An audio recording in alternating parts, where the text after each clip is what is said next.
Last night, we also saw Connor McDavid, speaking of superstars. Connor McDavid went off again. He's got a 5-game point streak going right now. He had 3 more points. Do you guys know how many points he had in the last 5 games? 15. Yes, good. See, again, research. Eli. We're back. We're back. 15 points now in 5 games. This is the guy that, we're saying a week, 2 weeks ago, like, I don't know, what does he have to do differently? How can he get back in the scoring race? How can the Oilers get from out of the basement? And now I think some of the concerns have subsided for Oilers Nation temporarily. They've got questions to answer still, but do you think this is the start of something building for Edmonton? That was a good measuring stick game. We talked about that on Monday. We needed to see that out of them, play a top-tier team.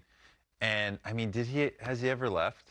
Like, we were talking, we think he was nursing something potentially and maybe taking it easy, but you can just see it's like he's going to will that team no matter what. Him and Leon are still, if you don't know, now you know. They're still, I still think that 1-2 in the NHL, no matter how it pans out, they're so good, so dynamic. I think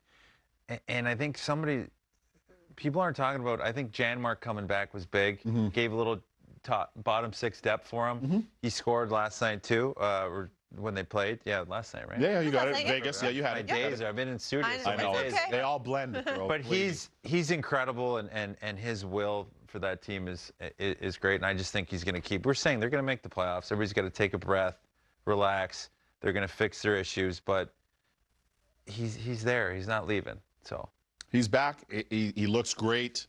He's back attacking the middle. That's the biggest thing for me. Yep.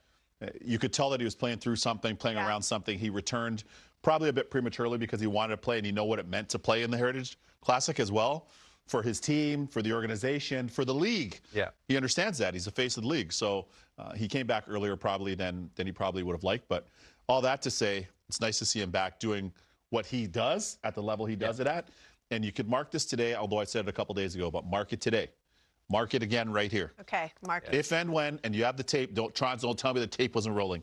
If and when they make the playoffs, Evander Kane was the first person to tell me, we see you not playing our style, we're not playing our game, we'll be all right, we're going to make the playoffs. Okay. I'm telling you now. And he told me that 2 Fridays ago before they played Seattle. How good has he been? Dirt.